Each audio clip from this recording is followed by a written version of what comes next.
wa man tabi'uhum bi ihsanin ila yaumil. Ya ayyuhalladzina amanu taqullaha haqqa tuqatih wa la tamutunna illa wa antum muslimun. Allahumma alimna ma yanfa'una wanfa'na bima 'allamtana wa zidna ilma wa aslih lana sha'nana kullahu wa la takilna ila anfusina tarfata 'ain. Rabbi zidna ilma warzuqna fahma. Kepada para pendengar, para hadirin semua, peserta kelas parenting pendidikan karakter nabawiyah, kepada para wali santri Sekolah Karakter Imam Syafi'i Semarang, rahimani wa rahimakumullah. Alhamdulillah, kesempatan kali ini kita masih diberi nikmat oleh Allah Subhanahu wa taala berupa kesehatan dan waktu luang,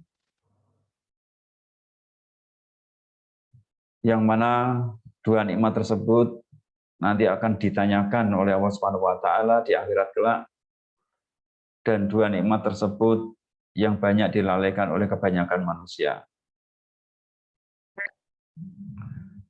Bapak-bapak, ibu-ibu, abi, wa umi, ayah bunda sekalian, kesempatan kali ini insya Allah kita akan membahas dan berdiskusi bersama tentang pendidikan karakter nabawiyah, yang pada malam hari ini adalah sesi yang kedua, dan insya Allah kita akan membahas tentang pendidikan anak usia 0 sampai 7 tahun. Yang kemarin kita sudah membahas tentang setiap anak adalah hebat. Namun kehebatan itu perlu kita tumbuhkan sesuai dengan masa emas dari karakter masing-masing anak, sesuai dengan usianya. Dan sudah kita ketahui, sebagaimana dibahas pada pertemuan yang lalu, yaitu bahwa karakter-karakter yang akan kita tumbuhkan pada anak-anak kita itu memiliki masa emas penumbuhan. Yang pertama adalah untuk usia 0 sampai 7 tahun, itu adalah masa emas penumbuhan karakter iman.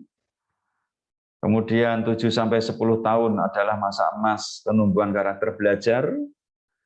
10 sampai balik adalah masa emas penumbuhan karakter bakat, dan setelah balik diharapkan semua karakter pada diri anak telah tumbuh, sehingga begitu anak balik benar-benar sudah akil, sudah dewasa mental dan fisiknya, sehingga menjadi sosok pemuda, yaitu awal dewasa yang sudah mukalaf, yang sudah berperan sebagaimana yang Allah kehendaki, yaitu beribadah kepadanya dan sebagai khalifah pemakmur bumi dengan memberikan manfaat yang besar-besar, sebesar-besarnya bagi umat ini. Untuk kesempatan kali ini, insya Allah kita akan membahas penumbuhan karakter keimanan. Ya, penumbuhan karakter keimanan.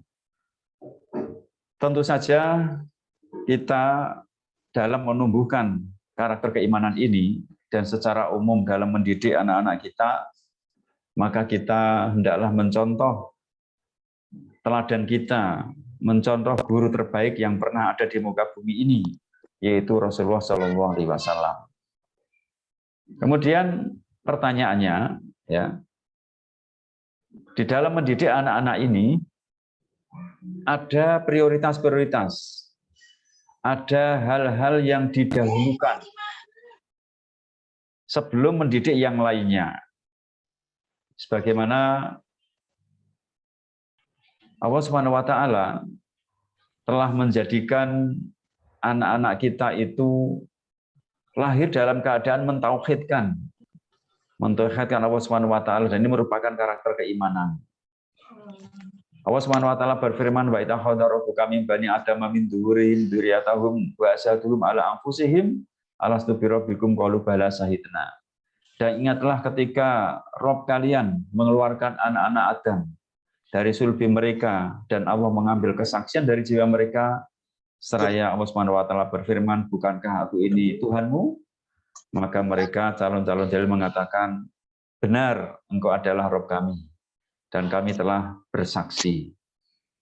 Ini menunjukkan bahwa setiap anak kita lahir dalam keadaan telah mentauhidkan Allah Subhanahu wa taala. Anak kita lahir dalam keadaan telah mencintai peribadan kepada Allah Subhanahu wa taala. Mencintai kebaikan dan dalam keadaan sudah Islam. Ini yang perlu kita pegang. Dan iman inilah, tauhid inilah yang kita tumbuhkan pertama kali dalam pendidikan anak-anak kita. Dan ini merupakan karakter keimanan.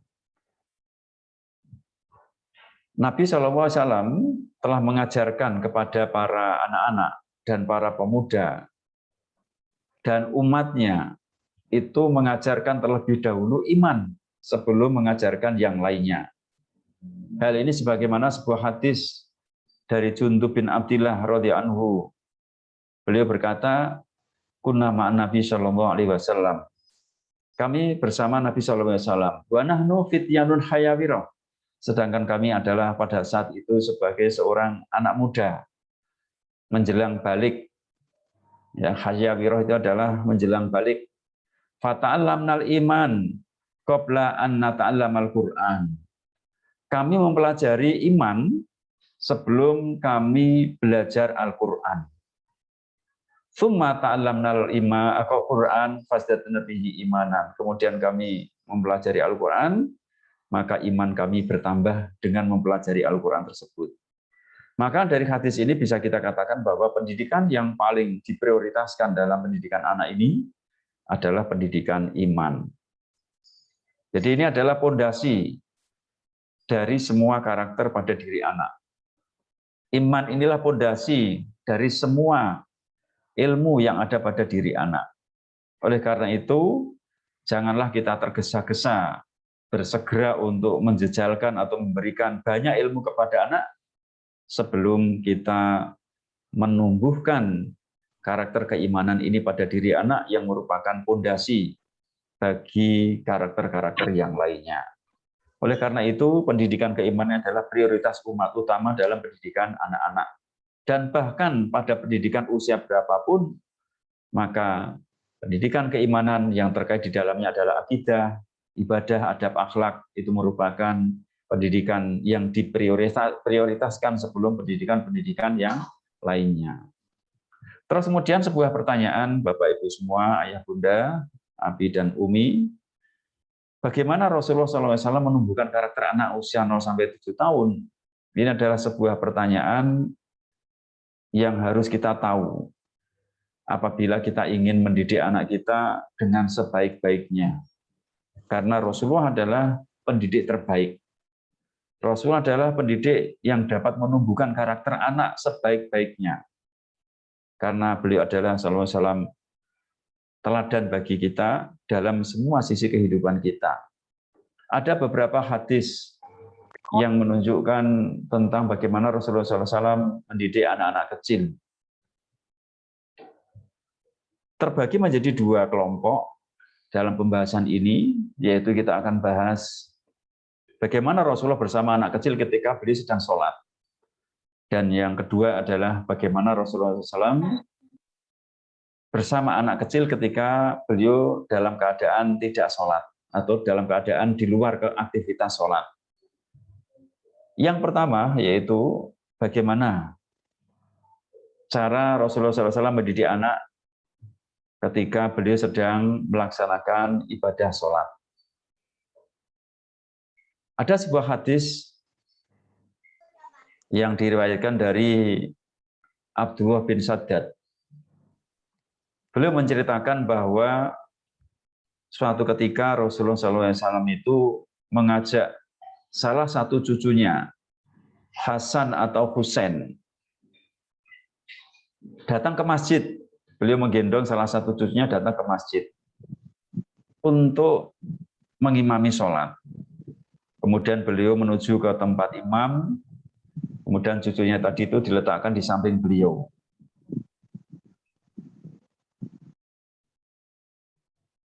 Kemudian beliau mulai sholat dengan takbiratul ihram. Setelah itu beliau, sebagaimana sholat yang beliau lakukan, beliau sujud. Pada sholat kali ini, sujud Nabi SAW itu lama sekali. Karena lamanya, akhirnya salah seorang sahabat yang bernama Syaddad itu mengangkat kepala. Karena penasaran, ini ada apa kok sujud Nabi itu lama sekali. Ternyata setelah kepala Syaddad tadi diangkat, ketika yang lain masih dalam keadaan sujud, dilihatnya cucu Nabi SAW itu sedang naik di punggung Nabi, bermain kuda-kudaan di punggung Nabi. Sampai akhirnya Nabi SAW mengangkat kepalanya dan selesai dalam melakukan sholat. Kemudian para sahabat penasaran, ya, ini ada apa? Bahasa Jawa kita itu tumben, Rasulullah ini kok sujudnya lama banget. Kemudian para sahabat bertanya, wahai Rasulullah, mengapa Rasulullah itu sujudnya lama sekali? Apakah terjadi sesuatu? Mungkin Rasulullah sakit atau gimana? Atau mungkin sedang menerima wahyu? Apa yang dijawab oleh Rasulullah SAW? Qulu dzalika lam yakun. Semua itu enggak terjadi, enggak ada apa-apa. Walakin nabni irtahalani. Hanya saja tadi cucuku, anakku tadi, itu nunggangi saya. Fakaritu an uajilahu. Aku tidak ingin memburu-buru dia. Hatta yaqdiya hajatah. Sampai cucu tadi, anak tadi, itu menunaikan hajatnya, menyelesaikan bermainnya, sampai dia turun dengan sendirinya, baru kemudian aku mengangkat kepala. Nah ini, dalam hadis ini Rasulullah itu membiarkan anak kecil naik di punggung beliau hingga puas bermain ketika beliau sujud dalam keadaan sebagai imam sholat. Sehingga makmum ikut lama dalam sujud karena Rasulullah menunggu anak kecil yang sedang naik di punggung beliau tadi. Ini salah satu contoh hadis. Dan kalau kita ambil hikmahnya, ambil faidah dari hadis ini sangat banyak sekali dalam pendidikan anak kecil. Dan ternyata inilah cara Rasulullah SAW mendidik anak kecil. Ya, apakah Rasulullah tidak mengajarkan sholat dalam keadaan seperti ini? Inilah cara Rasulullah. Cara Rasulullah mendidik anak kecil masih belum tamyiz. Ya, usianya masih di bawah 7 tahun, masih balita. Yaitu Rasulullah membiarkan anak kecil ini bermain sepuasnya di punggung beliau, bermain kuda-kudaan sampai selesai bermainnya, sampai dia puas bermain, kemudian Rasul baru mengangkat kepala. Nah ini bisa kita ambil pelajaran bagaimana Rasulullah cara mengajarkan anak-anak tentang adab, tentang akhlak, ibadah, bahkan tentang akidah. Caranya adalah demikian. Kemudian contoh yang lain, Rasulullah SAW itu meletakkan anak kecil di punggung beliau ketika sujud. Dan kemudian beliau meletakkan keduanya di lantai dengan lembut ketika beliau mengangkat kepala. Jadi Hasan dan Husain diajak sholat bersama Rasulullah SAW, dan Rasulullah waktu itu sebagai imam, maka ketika beliau berdiri, beliau meletakkan kedua cucunya tadi di lantai, dan ketika beliau sujud, kedua cucunya diletakkan di punggung beliau. Ini hadis ini hampir maknanya hampir serupa dengan yang tadi, yaitu anak kecil yang bermain di punggung Nabi SAW. Kemudian di kisah yang lain, Rasulullah SAW juga mengimami sholat sambil menggendong anak kecil. Jadi menggendong anak kecil bukan suatu hal yang mengganggu bagi Rasulullah SAW. Justru dengan hal inilah ketika Rasulullah menggendong anak kecil ini, beliau justru mengajarkan tentang bagaimana sholat dan bagaimana mencintai ibadah dan bagaimana berislam itu kepada anak yang usianya masih kecil dengan cara beliau menggendong anak kecil tersebut. Kemudian ketika Rasulullah SAW berniat ingin memanjangkan sholat, namun ternyata beliau mendengar anak kecil yang sedang menangis, maka beliau memendekkan sholat karena khawatir akan memberatkan ibu dari anak tersebut.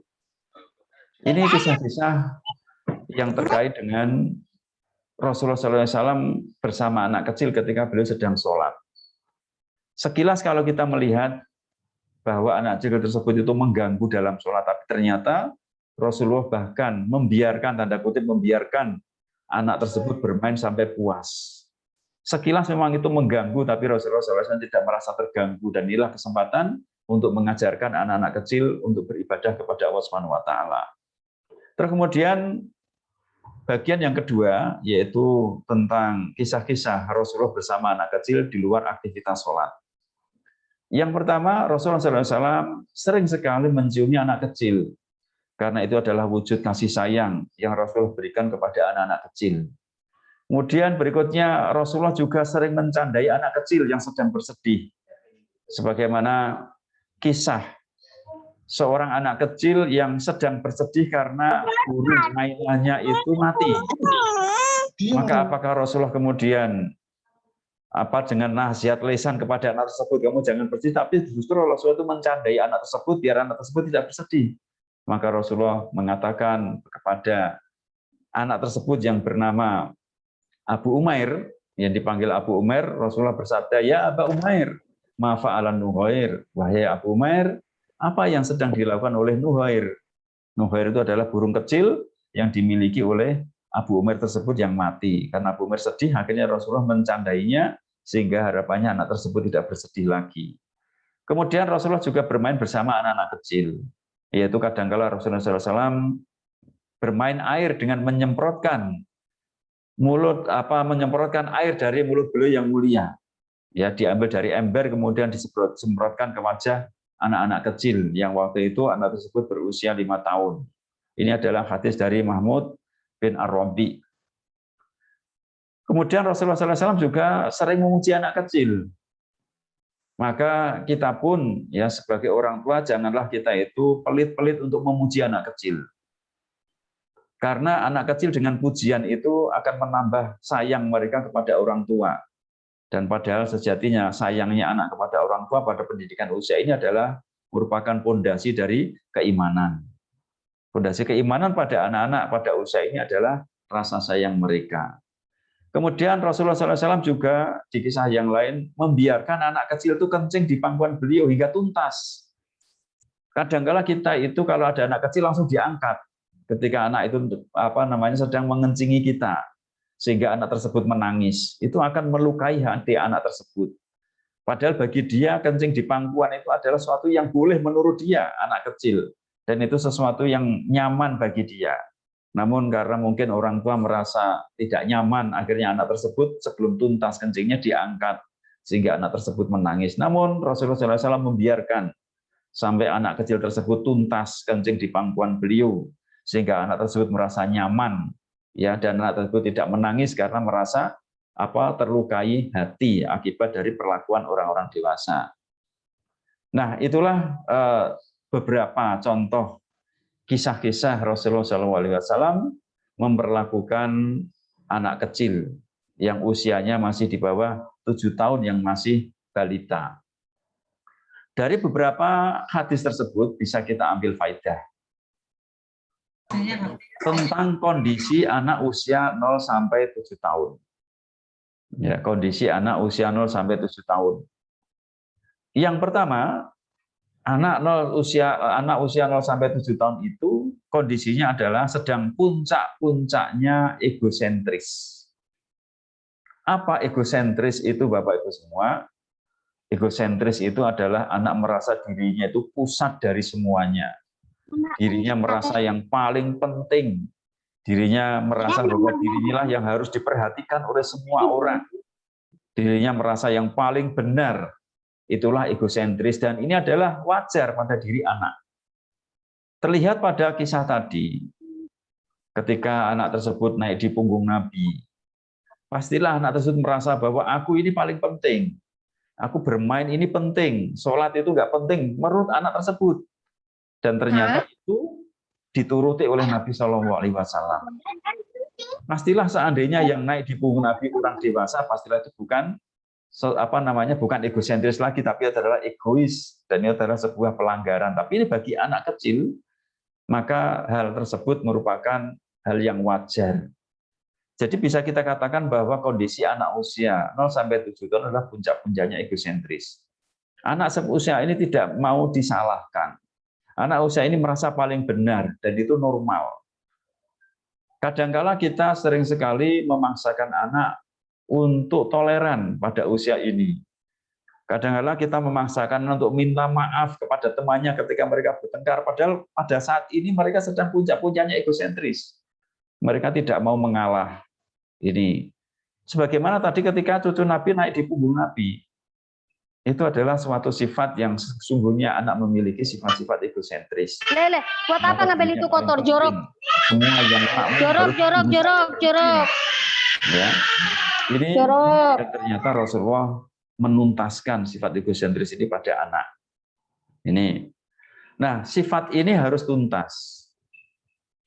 Seandainya sifat ini tidak tuntas pada diri anak, maka sifat ini akan terbawa sampai kapanpun usianya selama sifat ini belum tertumpahkan. Seandainya mungkin pada masa anak-anak ini, egosentris ini tidak dituntaskan orang tua karena orang tua segera ingin anaknya segera beradab, segera tertib, segera seperti orang dewasa, maka bisa jadi egosentris anak ini tidak tuntas. Nah, ini akan terbawa sampai usia berapapun. Kalau ternyata di tingkat usia SD-nya anak itu tertumpah ada kesempatan menumpahkan, maka disitulah egosentris tumpah. Tapi kalau di SD nanti ada tekanan lagi, tidak ada tempat untuk menuntaskan egosentrisnya, masih banyak sekali aturan-aturan penjagaan yang begitu ketatnya, dengan beban pelajaran yang begitu berat, akhirnya terbawa terus mungkin sampai SMA. Ketika di SMA mungkin ada kesempatan, disitulah tertumpahkan. Maka tidak heran adanya tawuran-tawuran terjadi pada usia SMA. Itu bisa jadi karena ketika dia masih kecil dulu, ingin bertengkar dengan teman-temannya, mungkin selalu dicegah, selalu dimarahi, dipaksa-paksa minta maaf ketika kecil dulu. Akhirnya bisa tertumpah ketika dia besar. Seandainya itu pun nanti tidak tertumpahkan ketika SMA, bisa terbawa sampai dewasa. Dan nanti akan bermasalah juga di dalam kehidupan rumah tangga.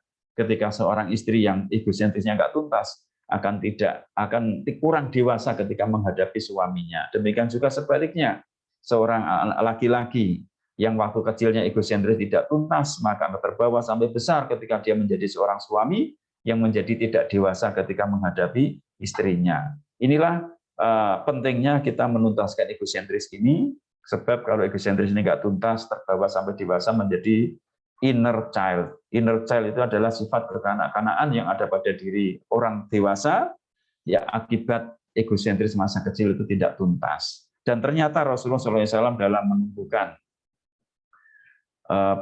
karakter anak pada usia ini, egosentrisnya dituntaskan oleh Rasulullah SAW dengan tadi dicontohkan oleh Nabi, yaitu Nabi menunggu dan membiarkan anak sepuas-puasnya menuntaskan egonya untuk menunggangi Rasulullah SAW ketika beliau sujud.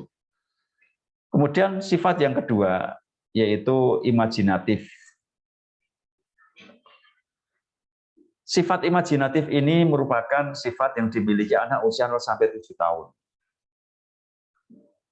Anak usia ini itu sedang terbuka lebar-lebar pikiran bawah sadar. Sehingga hal-hal yang fiktif ya bagi kita sebagai orang tua atau orang dewasa, tapi bagi anak ini adalah hal yang nyata. Contoh yang sangat sederhana. Anak-anak kecil kenapa mereka itu mengidolakan Superman? Padahal bagi kita orang tua mengatakan Superman itu tidak ada. Tapi bagi anak-anak yang sedang puncak-puncaknya imajinasinya, Superman itu adalah nyata. Ini, jadi itu puncak imajinatif. Ya, maka bagi kita orang tua, Mumpung pikiran bawah sadar anak ini terbuka lebar-lebar, daripada mereka mengidolakan para superhero dari cerita-cerita fiktif, maka lebih baik kita berikan superhero dari cerita-cerita nyata, yaitu kisah-kisah para sahabat. Maka puncak pada usia ini, cerita-cerita yang paling disukai anak adalah cerita-cerita terkait dengan keberanian. Yang akhirnya dengan keberanian itu bisa mengalahkan yang lainnya. Itu kesukaan anak. Maka kalau kita bercerita untuk menumbuhkan imajinasi anak pada usia ini, kita berikan cerita-cerita yang terkait dengan masalah keberanian. Ini. Terus kemudian, mumpung anak ini imajinasinya sedang terbuka lebar, kita ceritakan tentang perkara-perkara yang gaib. Dan kesempatan inilah kita menanamkan rukun iman pada diri anak. Kita ketahui bahwa rukun iman yang 6 itu semuanya adalah perkara gaib. Kita tidak bisa melihatnya. Nah, ini kesempatan kita ceritakan kepada anak. Yang mana pada usia ini anak itu percaya dengan perkara-perkara yang gaib. Ya. Sebagai contoh misal, ketika anak bermain, sebagai contoh mungkin bermain di pantai, atau bermain di kolam renang, atau mungkin bermain di kali, yang di situ banyak air dan menyukai dengan air itu, kita tanya kepada anak-anak kita, nah itu siapa yang membuat air? Maka kalau anak tidak tahu, kita katakan bahwa yang membuat air itu Allah, nak. Ya. Yang membuat air itu hanya Allah saja, yang lain tidak bisa membuat. Maka ketika anak sedang senang-senangnya bermain, kemudian diceritakan tentang masalah perkara-perkara yang gaib tentang keberadaan Allah Subhanahu wa taala yang tidak tampak oleh dirinya, maka anak akan percaya. Karena apa? Karena anak merasa senang, kemudian ditumbuhkan imaji. Kemudian diceritakan tentang perkara-perkara yang gaib dan itu nyata. Maka anak akan menganggap sesuatu adalah sesuatu yang nyata bagi diri anak. Mungkin kalau kita bercerita tentang perkara gaib bagi orang yang dewasa, orang dewasa pasti mikir dulu. Tapi bagi anak-anak langsung percaya. Maka kita bisa cerita tentang masalah perkara-perkara yang gaib ini, tentang malaikat juga, tentang Rasulullah, tentang nabi-nabi Allah, tentang kitab-kitab Allah, tentang surga, tentang takdir Allah, dan semua rukun iman itu kita ceritakan kepada anak. Setelah anak merasa nyaman, senang dengan aktivitasnya, kita ceritakan, maka anak insya Allah Ta'ala akan percaya, dan itu akan melekat pada pikiran bawah sadar anak. Ya, dan itu insya Allah Ta'ala akan terbawa sampai akhir hayatnya. Apa sebenarnya pikiran bawah sadar itu, Bapak Ibu semua? Kalau kita ketahui misalnya, kita naik sepeda motor. Ketika naik sepeda motor, tiba-tiba di depan itu ada anak nyebrang di depan kita, sedangkan kita sedang naik motor. Maka kita nggak sempat mikir, wah ini saya harus nginjak apa? Maka secara otomatis kaki kanan kita, kalau itu sepeda motornya bukan matic-nya, akan menginjak rem. Dan mungkin tangan kiri kita juga akan menarik rem depan. Kemudian otomatis tangan kita yang kanan itu akan mengecilkan gas dari sepeda motor tersebut. Nah, perlakuan tadi kita itu nggak sempat memikir, semuanya itu refleks otomatis. Nah, kemudian apa yang menggerakkan gerakan-gerakan tadi yang secara otomatis tadi, itulah pikiran bawah sadar kita. Nah, kalau kemudian pikiran bawah sadar anak ini dipenuhi dengan hal-hal yang terkait dengan akidah, dengan tauhid tentang keesaan Allah Subhanahu wa taala, tentang kebesaran Allah Subhanahu wa taala, tentang keberadaan malaikat, nabi-nabi Allah dan rasul-rasul Allah, tentang kitab-kitab Allah, tentang surga dan tentang takdir-takdir Allah, maka itu akan terbawa sampai dewasa. Ini kesempatan. Ya.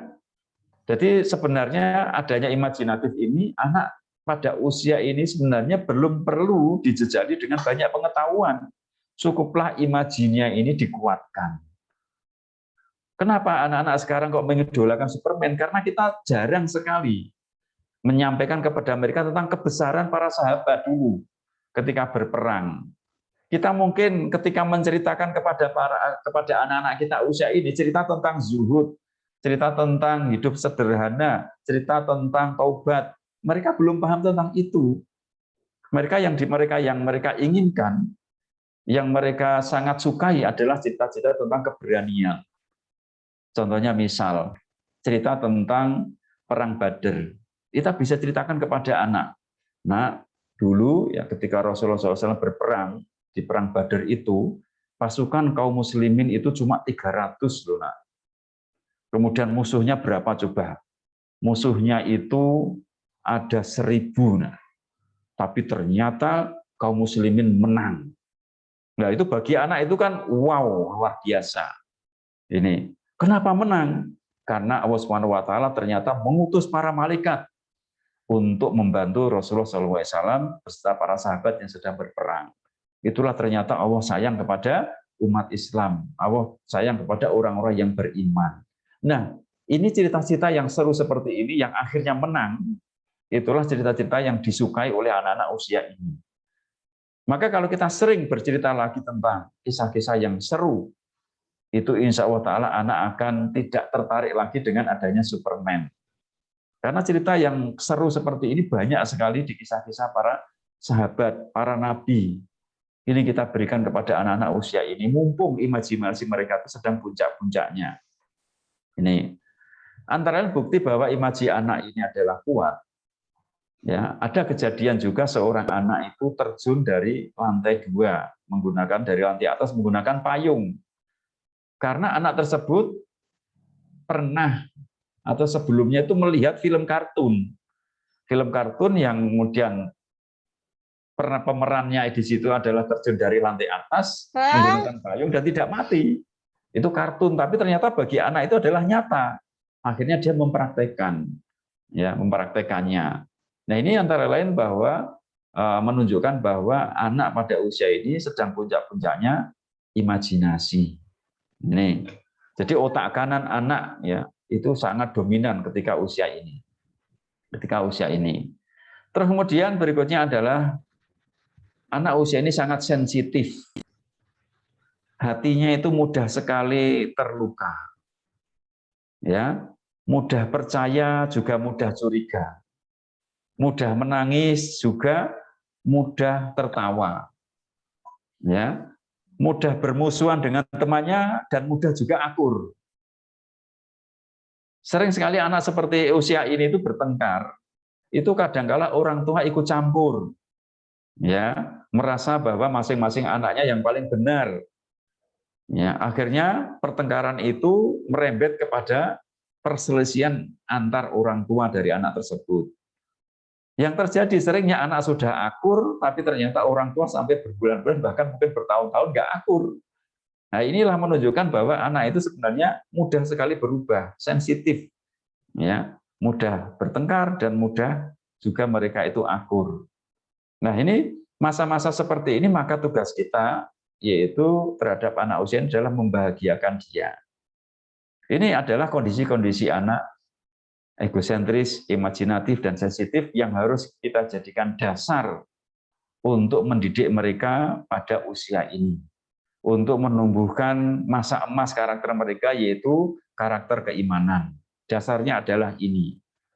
Ya. Terus kemudian, pada usia ini, cara belajar anak, usia ini adalah puncak-puncaknya cara belajar at-taqlid. Cara belajar itu ada 3. Yang pertama adalah at-taqlid, yaitu meniru apa yang dilihatnya, didengarnya, dan dirasakannya. Kemudian cara belajar kedua setelah anak usia 7 tahun itu dominan pada at-tajribah, yaitu anak itu sering melakukan coba-coba, trial and error.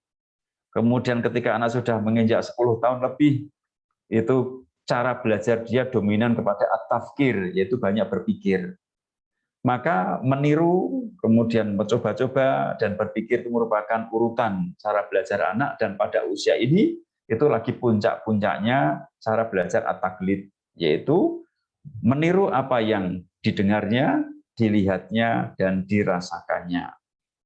Ini sebagaimana firman Allah Subhanahu wa taala, wallahu akhrajakum min butuni ummatikum la ta'lamuna syai'a. Dan dialah Allah yang telah mengeluarkan kalian dari perut-perut ibu kalian dalam keadaan tidak tahu apa-apa.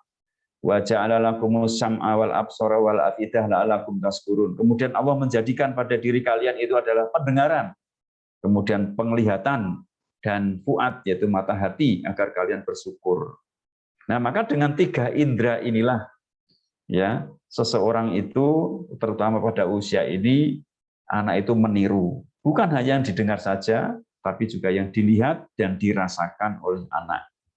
Jadi pada usia ini adalah usia puncak-puncaknya anak sebagai peniru ulung.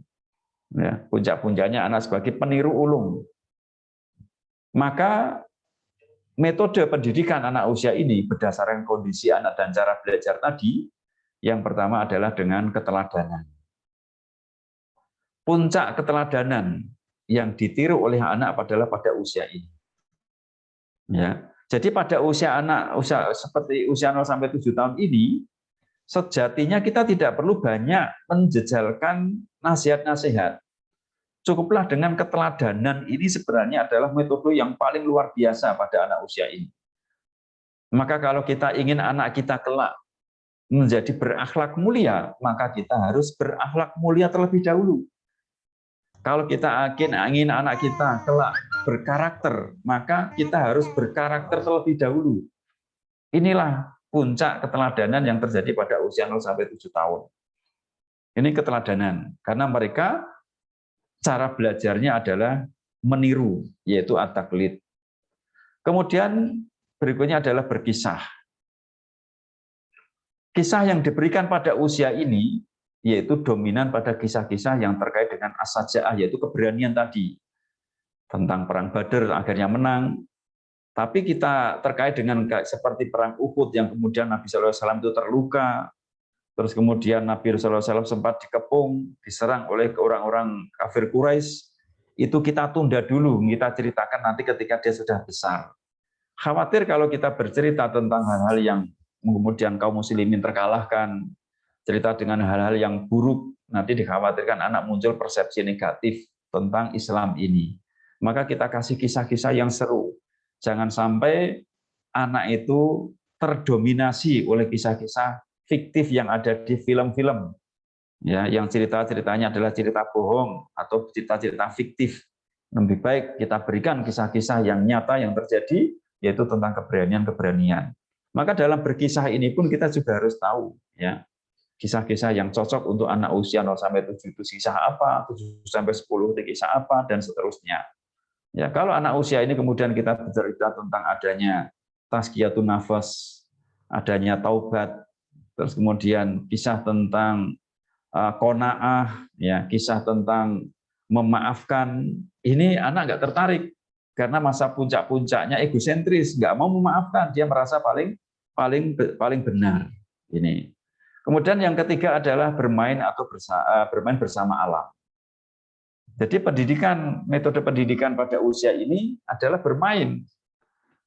Dan ketika Rasulullah SAW tadi mendidik anak-anak kecil tadi itu kondisinya bukan kondisi bermajelis, anak-anak dikumpulkan, kemudian Rasulullah bersabda atau berceramah di depan mereka, tidak. Rasulullah justru mendidik mereka itu ketika mereka sedang beraktivitas dan bermain bersama mereka. Nah, termasuk ketika tadi Rasulullah SAW sedang sholat pun ternyata Rasul juga sempat tanda kutip bermain dengan anak-anak. Yaitu ketika cucunya main kuda-kudaan di punggung beliau, Rasulullah juga memfasilitasinya walaupun beliau saat itu sedang menjadi imam sholat. Sehingga sujud beliau lama. Nah, inilah metode yang diterapkan pada diri anak, ya, yaitu keteladanan, berkisah, dan bermain. Nah, terus kemudian inti dari metode ini yaitu membahagiakan anak. Jadi tugas kita dalam mendidik anak usia ini cuma satu sebenarnya, bahagiakanlah mereka. Ini. Maka tugas kita sebagai terhadap diri kita ini, sebelum kita membahagiakan mereka, maka kita harus bahagia terlebih dahulu. Maka pendidikan anak usia ini apabila di diri orang tua itu ada mungkin depresi, tekanan, atau kadang-kadang berwajah yang tidak ceria di hadapan anak-anak, itu sangat berpengaruh terhadap pertumbuhan karakter iman mereka. Maka buatlah kita ceria. Kalau mungkin Bapak Ibu guru yang mengajar di TK, barangkali di rumah banyak masalah, ketika mereka masuk kelas diusahakan untuk ceria. Assalamualaikum anak-anak, bagaimana kabarnya hari ini? Ceria semua ya hari ini. Walaupun mungkin banyak masalah, tidak di rumah, namun ketika berhadapan dengan mereka, tampakkan wajah yang sangat ceria. Senangkan mereka, bahagiakan mereka, manjakan mereka, mereka masih kecil. Karena mereka adalah puncak-puncaknya egosentris. Nah ini inti dari metode pendidikan untuk anak usia 0-7 tahun adalah membahagiakan mereka. Maka apa target pendidikan anak usia 0-7 tahun ini? Yaitu tumbuhnya mahabbah, cinta. Cinta kepada siapa? Ya rukun iman tadi. Cinta kepada Allah, cinta kepada Rasulullah, cinta kepada malaikat, dan seterusnya. Inilah target pendidikan anak-anak kita. Kalau mahabbah ini tidak tumbuh, maka tidak tumbuhlah karakter keimanan. Karena pokok dari keimanan adalah dari mahabbah atau kecintaan. Seseorang beriman kepada Rasulullah SAW karena cinta kepada Rasulullah. Demikian juga seseorang akan cinta kepada Allah, akan beriman kepada Allah karena kecintaannya kepada Allah Subhanahu wa taala. Mahabbah ini yang terpenting pada target pada usia ini. Walaupun anak belum hafal rukun iman pada usia 0-7 tahun, tapi tumbuh kecintaan mereka kepada yang ada di dalam rukun iman tersebut. Jadi targetnya adalah cinta. Dan cinta itu muncul karena apa? Karena rasa senang, karena rasa kagum. Maka sebenarnya pendidikan yang paling hebat pada usia 0-7 tahun ini adalah menjadikan anak terkagum-kagum.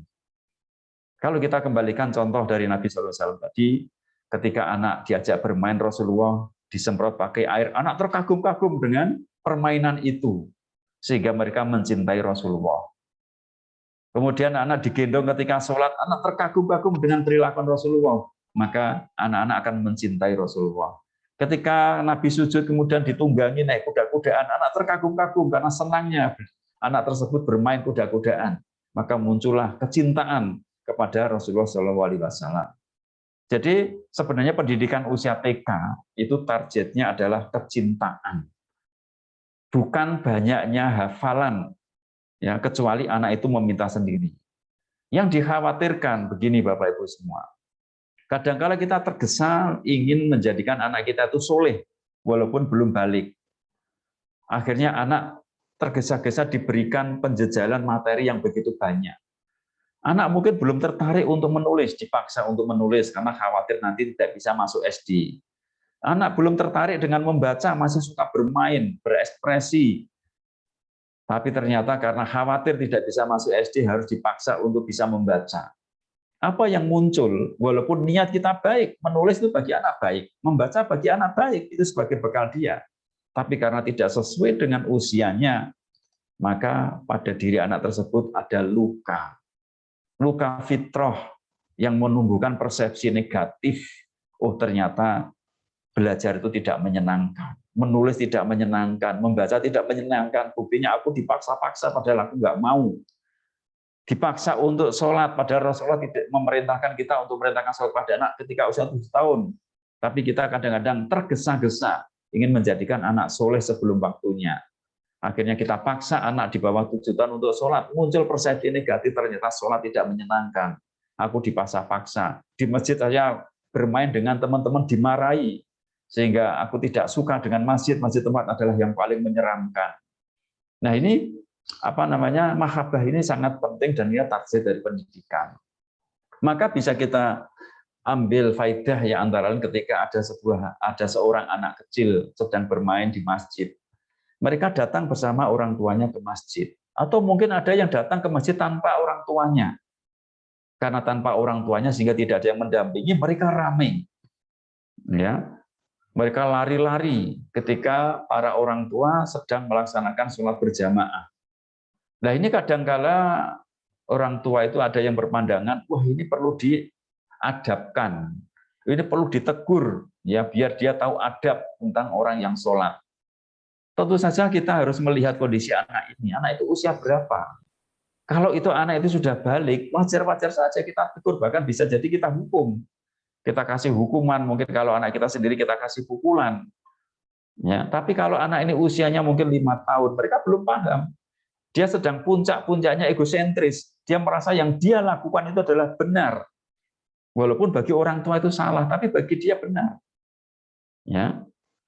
Dan dia sedang puncak-puncaknya imaji bahwa ternyata masjid itu tempat yang paling indah, aku bisa bermain. Tapi ketika dia langsung dimarahi, ya dibentak, maka hatinya akan sakit dan rusaklah mahabbah atau kecintaan pada diri anak tersebut. Lukalah fitrahnya, sehingga dalam pikiran dia atau dalam persepsi dia bahwa masjid itu tempat yang tidak menyenangkan. Dan ini puncak-puncak imaji, maka akan melekat di pikiran bawah sadar anak. Maka banyak sekali kasus-kasus bahwa orang itu nggak mau datang ke masjid karena ketika kecil dia pernah dimarahi oleh orang yang ada di masjid tersebut. Ini perlu kita pahami ya, bahwa usia 0-7 tahun adalah usia pembangunan atau penumbuhan pondasi. Mahabbah itu tidak bisa tampak Bapak Ibu semua, tapi penting. Ya, pendidikan karakter keimanan ini tidak kelihatan, tapi ternyata cara mendidiknya luar biasa sulit. Bahkan mungkin satu anak itu butuh orang satu kampung untuk menumbuhkan karakter keimanan ini. Coba dibayangkan ketika anak kecil ke masjid, sampai Rasulullah saja tertunda bangkit dari sujudnya gara-gara ada anak kecil yang sedang bermain. Rasulullah yang tadinya ingin mencari keutamaan sholat yang panjang, tapi ternyata ada anak kecil menangis, sholatnya diperpendek. Karena Rasulullah menghargai hak anak tersebut untuk menangis. Dan Rasulullah tidak pernah menegur anak itu, kamu jangan nangis, ini mengganggu orang sholat. Tidak pernah sama sekali. Tapi justru Rasulullah menghargai apa yang dilakukan anak-anak kecil tersebut. Inilah puncak-puncak pembangunan pondasi Bapak Ibu semua. Maka anak usia ini itu nggak bisa kita jadikan ajang untuk tampil. Maksudnya kita bangga, ini anak saya sudah bisa ini, bisa itu, dan sebagainya. Tapi yang kita bangun adalah pondasi. Kita bisa bayangkan ketika membangun pondasi itu biayanya mahal, ya, tenaganya luar biasa, ya, dan waktunya juga agak lama untuk membangun pondasi ini. Namun setelah pondasi ini jadi, ternyata ditimbun dengan tanah. Yang tampak nanti adalah tembok dan atap dan aksesoris rumah lainnya. Kita mungkin jarang sekali mendengar orang itu memuji bangunan itu dari pondasinya. Wah, Masya Allah, rumah bagus sekali pondasinya. Sepertinya kita jarang mendengar. Padahal pondasi itu kalau rapuh, rumah itu roboh. Tapi yang dipuji itu apa? Temboknya. Yang dipuji adalah jendelanya, atapnya. Demikian juga anak-anak kita, itu yang sering dipuji itu apa? Hafalannya, bacaannya, tulisannya. Hampir-hampir ada orang hampir-hampir jarang orang itu memuji tentang kecintaan dia. Ketika mendengar adzan matanya berbinar-binar. Ya. Kemudian ketika mendengar adzan wajah anak itu ceria sekali, bersemangat. Walaupun mungkin di masjid anak itu ramai. Mungkin di masjid anak itu masih bercanda dengan teman-temannya. Nah, ini perlu kita pahami bahwa pendidikan pondasi ini adalah sangat penting Bapak Ibu semua, cuma tidak tampak. Maka kita jangan bersegera anak-anak usia ini kemudian kita pamerkan tanda kutip ya kepada teman-teman kita sama orang tua. Oh, anakku sudah bisa ini, bisa itu. Khawatir nanti akan terluka fitrahnya, yang ini akan menjadi hutang pengasuhan bagi anak yang akan terbawa sampai dewasa kelak. Ini. Nah, Bapak Ibu semua, kadangkala kita melihat orang tua yang ternyata tidak tumbuh mahabbahnya, yang belum tuntas egosentrisnya. Antara lain ada sosok orang tua yang sifatnya masih mudah marah, kurang toleran, ya, kurang sabar, merasa menang sendiri, merasa dirinya paling penting, merasa pendapatnya harus diterima, tidak terima kalau pendapatnya ditolak. Itu sebenarnya sifat-sifat egosentris yang dimiliki anak. Tapi kok ada ternyata orang tua yang seperti itu antara lain tanda bahwa egosentris masa lalunya itu belum tuntas. Atau bisa dikatakan apabila ada orang tua seperti itu, masa kecilnya kurang bahagia. Ini kurang bahagia karena apa? Karena ada luka ketika kecil, mungkin karena tekanan-tekanan.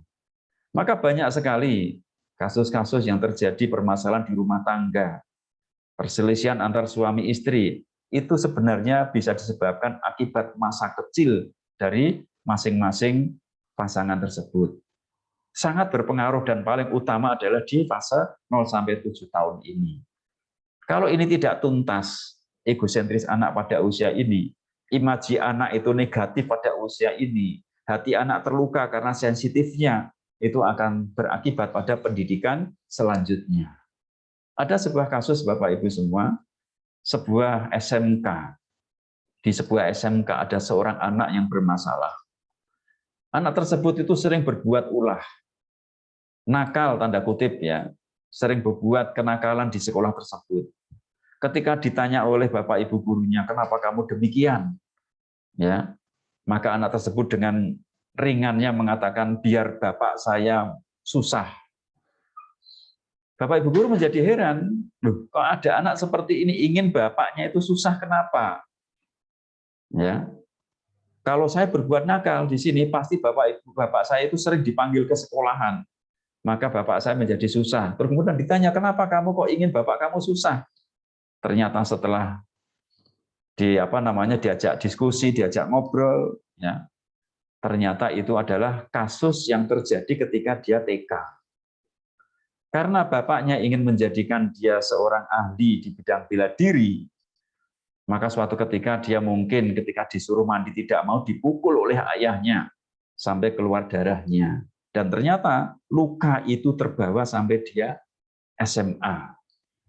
Dan berakibat kenakalan di SMA karena kasus ketika dia terjadi di TK tersebut. Akhirnya orang tuanya dihubungi oleh pihak sekolah dan akhirnya minta maaf dan masalahnya selesai, alhamdulillah.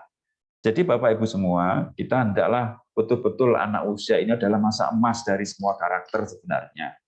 Ini pondasi. Jangan sampai terluka anak usia ini. Maka kita bahagiakan diri kita dan kita bahagian anak-anak kita. Maka itu adalah cara paling selamat untuk menumbuhkan karakter keimanan mereka sehingga tumbuh mahabbah pada diri mereka. Sehingga dengan adanya ini bisa kita katakan bahwa anak usia ini targetnya adalah anak diharap akan mencintai Allah dan beriman seumur hidupnya. Inilah target pendidikan 0-7 tahun. Jadi sejatinya tidak ada target harus bisa baca ini, harus bisa menulis ini, harus bisa hafal ini, tidak ada target. Tidak mengapa kita mengajarkan menulis, tapi jangan sampai melukai fitrahnya. Tidak mengapa kita mengajarkan membaca, mengajarkan menghafal, tapi dengan metode itu diharapkan tumbuh cinta kepada Al-Quran, cinta kepada Islam. Ini intinya adalah di situ. Bukan dilarang mengajarkan membaca dan menulis. Ya, bukan dilarang mengajarkan menghafal anak usia ini, tapi syaratnya adalah tidak melukai fitrahnya. Anak tetap ceria, anak tetap bahagia. Ini egosentrisnya bisa tertumpahkan, imajinasinya tumbuh dengan positif. Ya, hatinya yang sensitif dengan sampai terluka. Ini adalah indikasinya di situ. Maka indikator berhasilnya pendidikan 0-7 tahun adalah munculnya kecintaan. Kecintaan itu nggak bisa diukur Bapak Ibu semua. Kita nggak tahu seberapa besar kecintaan seseorang. Kecuali bisa dilihat dari indikator-indikator yang tampak secara zahir. Contoh yang sederhana. Ketika anak usia ini pada usia 7 tahun atau lebih, dia sudah mengerti perasaan orang lain ketika mau memukul dalam hatinya mungkin, atau dia mengatakan, "Wah, kasihan dia kalau dipukul sakit." Itu tandanya bahwa dia egosentrisnya sudah mulai tuntas. Sebab egosentris itu dia tidak paham apa yang dirasakan orang lain. Ya, dia anak egosentris itu tidak mengerti apa yang dipikirkan orang lain. Yang dia tahu adalah pikiran saya. Dia tidak mau menerima pola pikir atau cara berpikir orang lain. Tidak menerima pendapat orang lain. Maka ketika anak sudah memahami perasaan temannya, merasa tidak enak, ya, merasa kasihan, itu antara lain tanda egosentris sudah tuntas. Terus kemudian munculnya antara indikator tumbuhnya kecintaan adalah tumbuhnya imaji positif. Ketika kita bercerita tentang Allah, wajah anak atau mata anak berbinar-binar, senang. Ya, ketika ditanya coba siapa yang memberikan kesehatan pada kita, memberikan dengan ceria, menjawab Allah. Ya, coba manusia terbaik di muka bumi ini siapa, mereka dengan lantang mengatakan Rasulullah. Dan anak itu jujur. Itu antara lain tanda-tanda bahwa persepsi positif, imaji positif anak mulai tumbuh. Ini termasuk antara lain berhasilnya tumbuhnya karakter keimanan pada diri anak. Kemudian yang berikutnya adalah tidak ada depresi pada diri anak. Anak ceria. Itu pertanda sensitifnya hati ketika kecil itu tidak sampai terluka. Semangat dalam belajar, ceria, wajahnya itu menyenangkan, ya. Tidak muncul wajah sedih ketika anak itu mungkin belajar dan berkumpul dengan teman-temannya. Ini antara lain tanda bahwa sensitivitas hati anak tersebut terjaga. Maka inilah indikator-indikator yang bisa kita lihat munculnya kecintaan atau mahabbah pada diri anak. Ini. Terus ada beberapa contoh yang sering kita lakukan yang sejatinya itu adalah hal-hal yang menyimpang ya dalam pendidikan anak usia 0 sampai 7 tahun. Antara lain contoh yang pertama, sering sekali orang tua itu mengutamakan akademis atau kognitif atau pengetahuan seperti baca, tulis, hitung. Ya, ini diutamakan. Walaupun mungkin anak merasa tertekan, tetap dipaksa oleh orang tua. Ini akan melukai anak. Dan ini akan menyebabkan tidak tumbuh indahnya karakter keimanan. Kadang-kala ada orang tua yang menggegas hafalan tanpa memperhatikan ketertarikan pada hafalan. Yang tepat dengan metode talaki agar anak tertarik.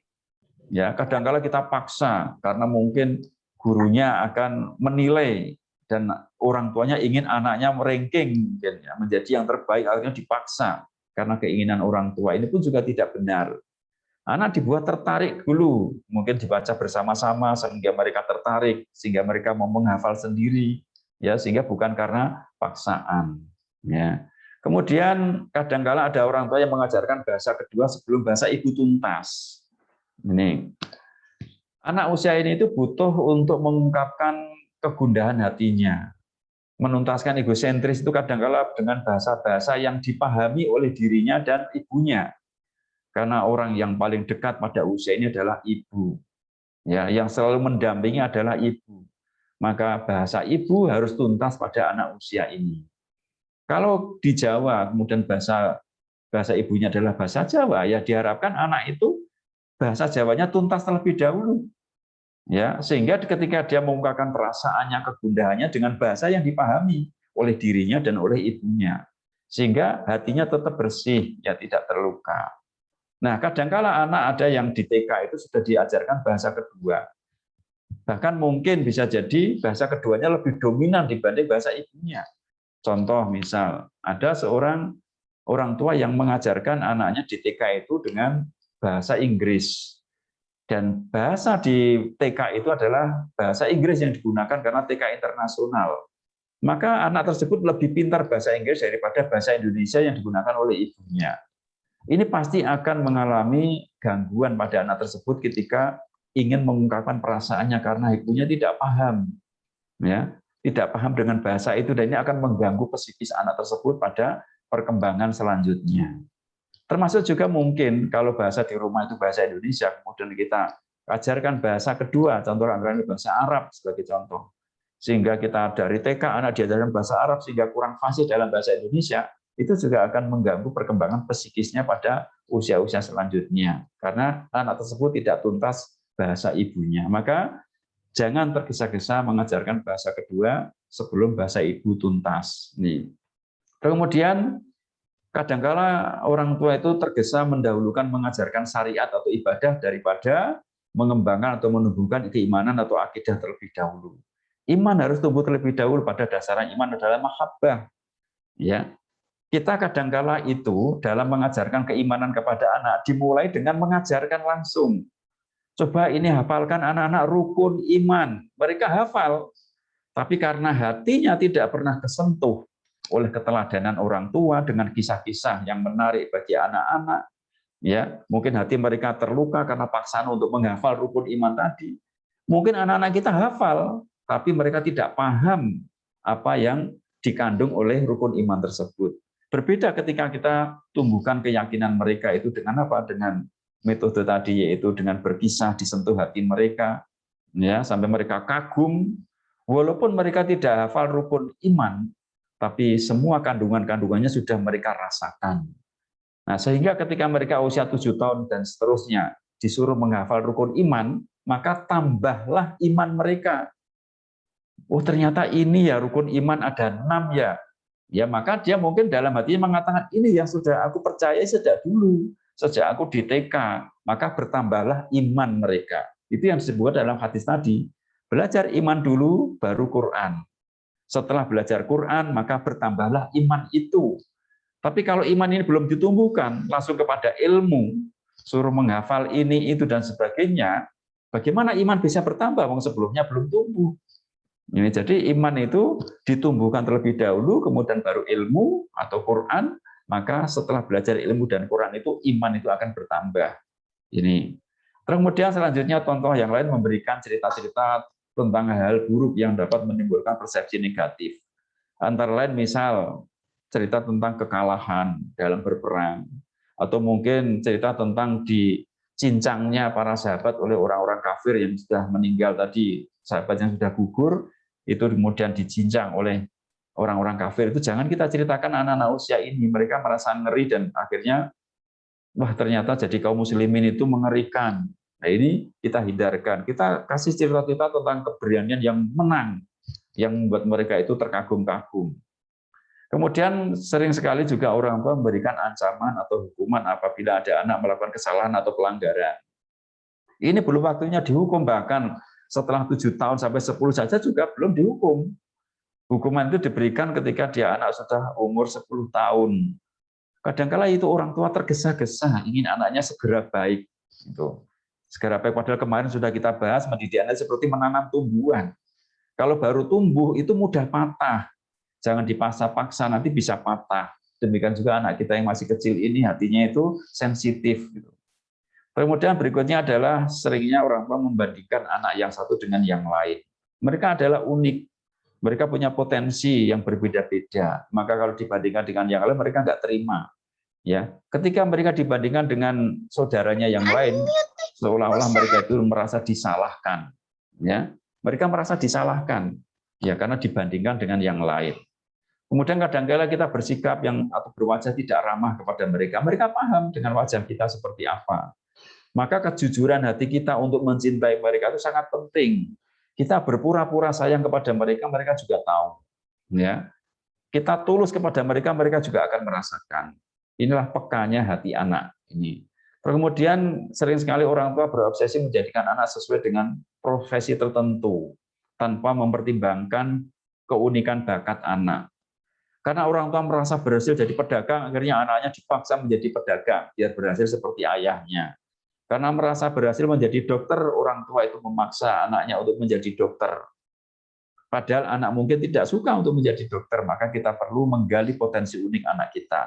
Biarlah anak kita menjadi apapun, yang penting dia soleh dan bermanfaat bagi umat. Apapun ini, yang penting mereka soleh dan bermanfaat bagi umat.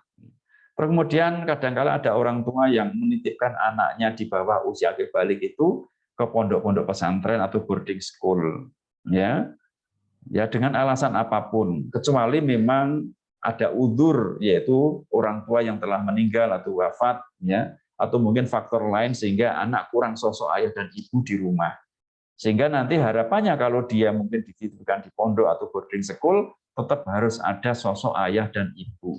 Ini, jadi ini sebenarnya pendidikan anak 0 sampai 15 tahun sampai balik itu adalah tanggung jawab orang tua. Ya, pendidikan anak tanggung jawab orang tua. Setelah balik maka mereka menjadi dewasa, itu mungkin bisa diboardingkan, bisa dipondokkan. Ya karena apa? Kadangkala anak usia ini tuh ingin menangis. Menangisnya kepada siapa? Mungkin bisa jadi di pondok kurang sosok ayah dan ibu. Beda, mungkin satu pondok mungkin satu angkatan itu bisa sampai 50 anak, bisa sampai 100 anak, kemudian hanya ada 1 atau 2 musyrif di sana yang kadangkala belum bisa menampung semua keluh kesah dari anak-anak.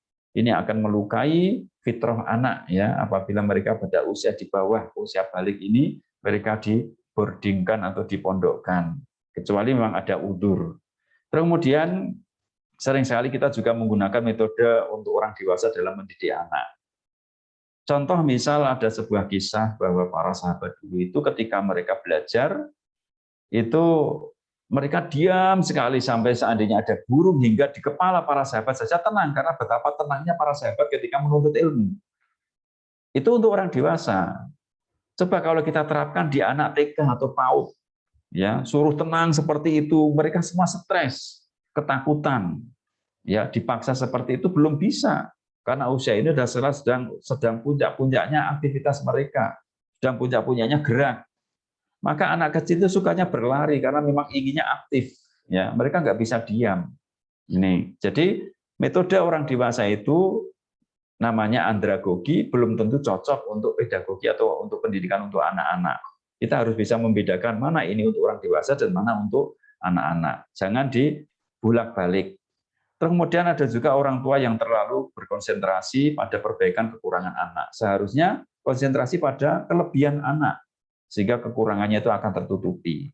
Kita seringnya itu suudzon kepada anak. Yang dibahas itu kurangnya saja. Kadangkala kelebihannya tidak pernah ditengok. Padahal sebagaimana kita bahas beberapa waktu yang lalu, bahwa setiap anak itu hebat.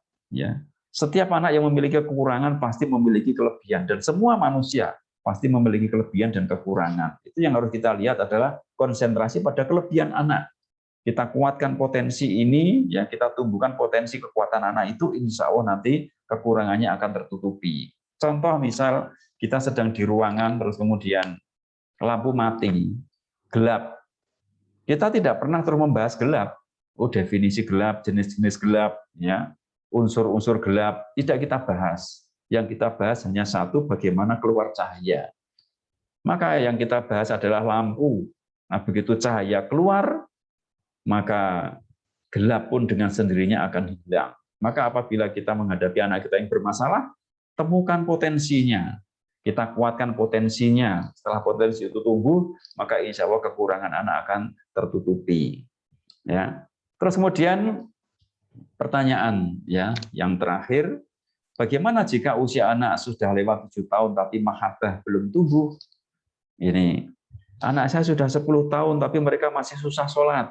Anak saya sudah balik tapi ternyata nggak mau sholat. Itu jelas mahabbah tidak tumbuh. Maka apa yang harus dilakukan? Yaitu dengan recovery. Ya. Apa itu recovery? Yaitu perbaikan karakter. Perbaikan karakter atau menumbuhkan kembali karakter berdasar masa emasnya. Walaupun usianya sudah 10 tahun, tapi ternyata mahabbah belum tumbuh, ulangi lagi penumbuhannya sebagaimana penumbuhan usia 0 sampai 7 tahun. Ya. Walaupun dia sudah balik, tapi ternyata belum tumbuh mahabbahnya. Maka kita tumbuhkan kembali mahabbah dengan metode seperti usia 0 sampai 7 tahun dengan catatan karena dia sudah balik, sudah mukallaf, kewajiban-kewajiban untuk beribadah tetap harus dilaksanakan. Namun secara garis besar metodenya sama seperti usia 0 sampai 7 tahun. Egosentrisnya mungkin kita kelola, imajinasinya kemudian kita tumbuhkan positif, hatinya yang begitu peka, mudah marah dan sebagainya walaupun sudah balik, kemudian kita betul-betul bahagiakan dia. Sampai mungkin anak itu tidak mau melakukan hal yang sunnah pun mungkin masih kita maklumi karena yang penting bagi anak-anak yang sudah balik adalah yang wajib. Demikian juga mungkin anak 10 tahun, dia belum balik, belum punya kewajiban atau belum terbebani beban syariat. Mungkin suatu ketika di recovery, dia betul-betul nggak mau sholat, mungkin bisa kita maklumi, dia toh belum dicatat amal perbuatannya ketika usia 10 tahun. Maka mungkin kita tidak memukul dia walaupun Rasul sudah memerintahkan. Tapi kita tumbuhkan kembali, ya ditumbuhkan. Egosentrisnya tadi dikelola, imajinasinya tumbuhkan positif dan hatinya dibahagiakan, maka insya Allah akan tumbuh mahabbah. Nah setelah itu kemudian kita ajarkan dan setelah itu kemudian kita biasakan. Maka setelah balik harapannya anak itu betul-betul sudah terbiasa dengan sadar, ya terbiasa dengan sadar untuk beribadah kepada Allah Subhanahu Wa Taala. Itulah yang bisa saya sampaikan ya terkait dengan pendidikan usia 0 sampai 7 tahun, yang perlu menjadi garis bawah Bapak Ibu semua, masa-masa ini adalah pembangunan fondasi. Dan fondasi itu tidak tampak, dan kita seringnya itu tidak dipuji oleh orang lain karena pendidikan ini. Ya, karena yang kita bangun pada anak ini adalah hati anak. Ya, ini adalah pendidikan hati, bukan pendidikan otak atau nalar, dan juga bukan pendidikan fisik. Maka pendidikan hati ini tersembunyi, tidak tampak, namun sangat berat sekali dan melelahkan sekali. Demikian ya, selanjutnya saya serahkan kepada pembawa acara. Ya, sudah kita saksikan tadi materi yang sangat luar biasa dari Ustadz Abdul Khalik Hafizahullah Ta'ala. Dan mari kita berikan beberapa sesi pertanyaan ya Ustadz ya. Ya, tafadhol. Ya. Tafadhol, jika ada yang ingin bertanya langsung, atau mungkin Ustadz bisa menjawab pertanyaan dari yang sudah chat ini Ustadz. Oh ya, mulai dari awal ya di chatting ya. Nah ya, chat dulu Ustadz ya. Iya. Ya, jazakallahu khair. Ya, jadi ini mulai dari mana ini? Bentar, ada pertanyaan.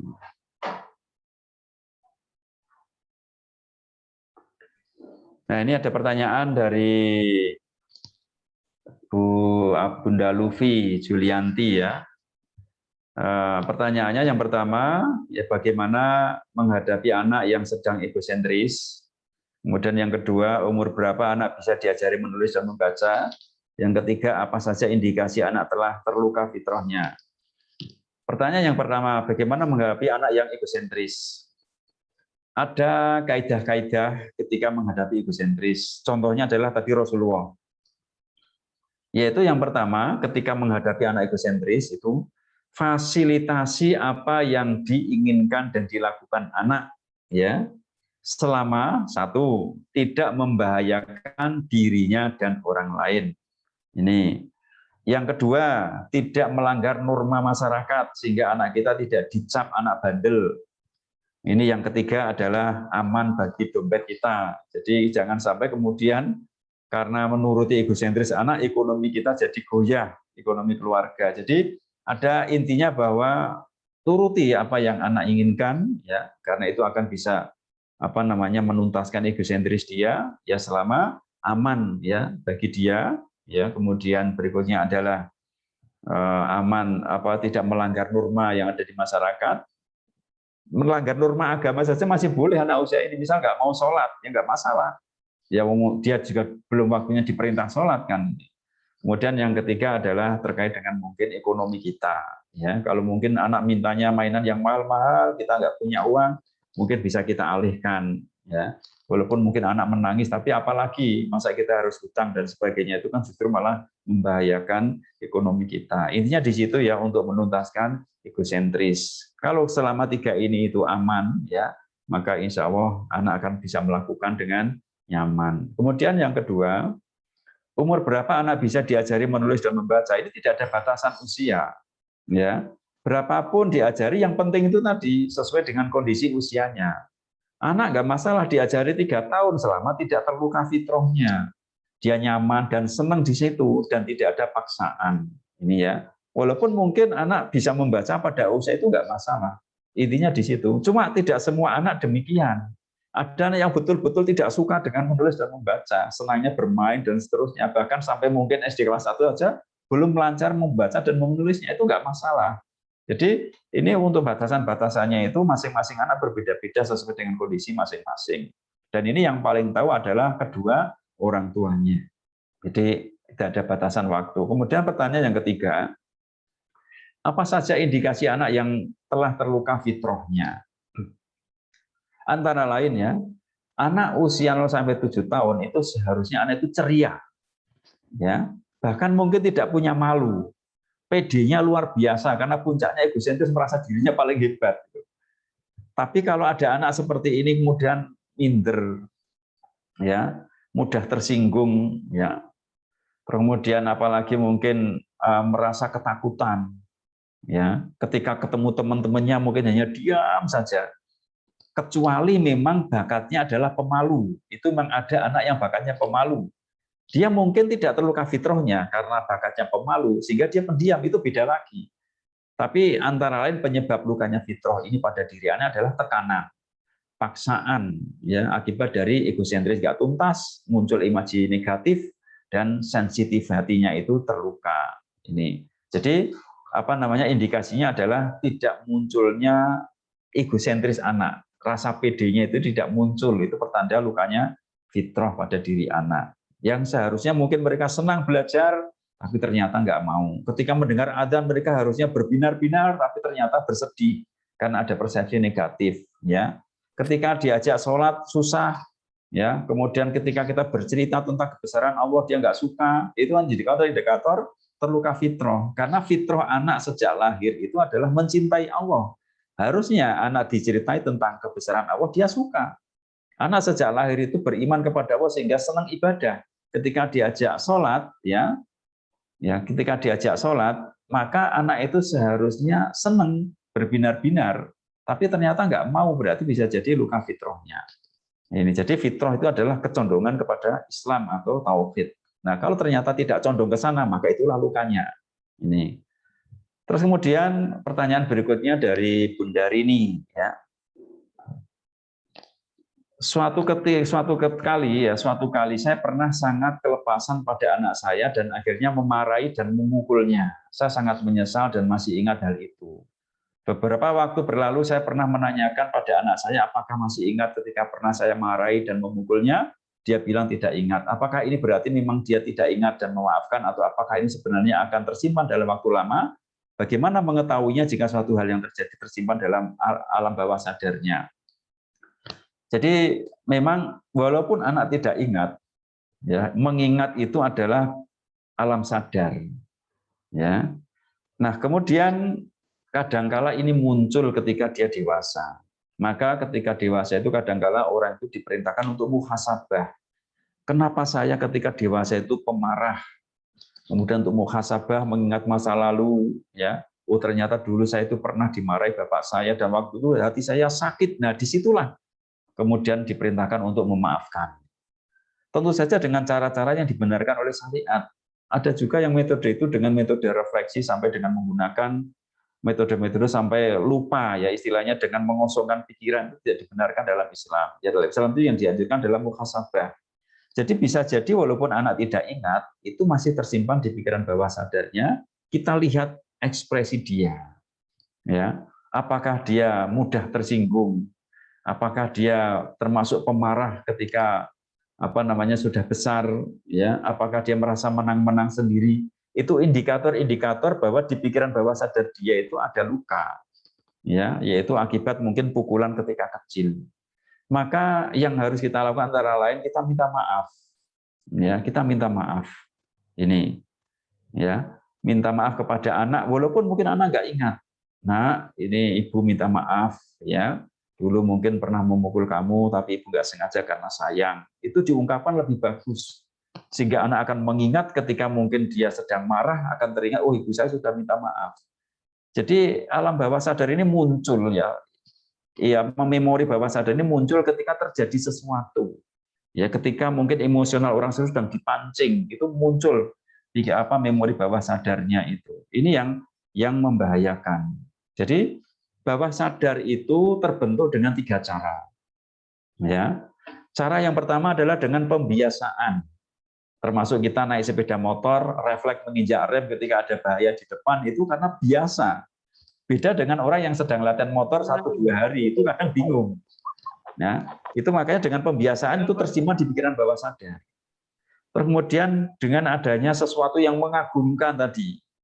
Kalau dia kagum terhadap sesuatu, maka dalam pikiran bawah sadar ini adalah sesuatu yang mengasihkan. Itu tersimpan pada pikiran bawah sadar. Kalau anak ketika kecilnya terkagum dengan sholat, ya, maka ketika besar dia mendengar panggilan sholat, maka otomatis pikiran bawah sadarnya itu memorinya akan muncul. Dan ternyata sholat itu menyenangkan. Walaupun mungkin dia tidak mengingat-ingat. Ini. Kemudian yang ketiga adalah dengan perlakuan yang menyakitkan, ya, yang mengerikan. Contohnya misal trauma dipukul, dicaci maki, ya, kemudian dibully, kemudian adanya mungkin peristiwa-peristiwa tentang penganiayaan. Itu juga bisa tersimpan di pikiran bawah sadar yang memorinya berupa memori negatif. Nah, ini 3 hal ini yang bisa menempel, membuat memori tersimpan di pikiran bawah sadar. Nah, makanya pikiran bawah sadar ini bisa diperbaiki, ya, bisa dihapus, yaitu dengan muhasabah. Nabi SAW itu bersabda, ya, wa bi'is sayyi'atal hasanata tampuha. Maka ikutilah perbuatan-perbuatan buruk itu dengan perbuatan-perbuatan yang baik. Kalau dalam pikiran bawah sadar anak kita yakin ada hal yang negatif, maka isilah terus diulang-ulang dengan pembiasaan dengan hal yang baik, maka harapannya adalah memori negatif yang ada di pikiran bawah sadar anak itu akan terhapuskan. Ya, ini memang seringnya kita itu, ya, para orang tua tidak menumbuhkan kesadaran, tapi seringnya kita itu menguatkan alam bawah sadar itu dengan pembiasaan. Jadi kalau kita misal mendidik sholat, tidak dimulai dengan mahabbah, yaitu pikiran sadar itu, tapi dimulai dengan pembiasaan, maka anak akan biasa sholat itu, karena sudah melekat di pikiran bawah sadarnya. Caranya sujud, caranya ruku, dan sebagainya, paham. Tapi apakah pikiran sadarnya dia benar-benar ikhlas sholat karena Allah Ta'ala, ini yang terpenting harusnya.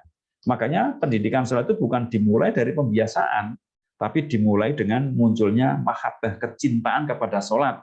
Kemudian diajarkan pada sholat, ya, kemudian setelah itu baru dibiasakan. Maka anak akan menjadi terbiasa sholat dengan penuh kesadaran. Ini. Kemudian pertanyaan berikutnya dari Pak Karya, ya, Pak Karya, ya. Bagaimana menyikapi perkembangan saat ini di mana anak lebih senang bermain gadget ini? Nah, perlu kita ketahui Bapak Ibu semua, anak zaman sekarang, terutama yang sekarang masih duduk di SD, ya, atau mungkin di SMP, mereka adalah anak-anak digital. Bahkan sebagian besar mereka anak-anak generasi alfa. Generasi alfa adalah generasi setelah generasi Z.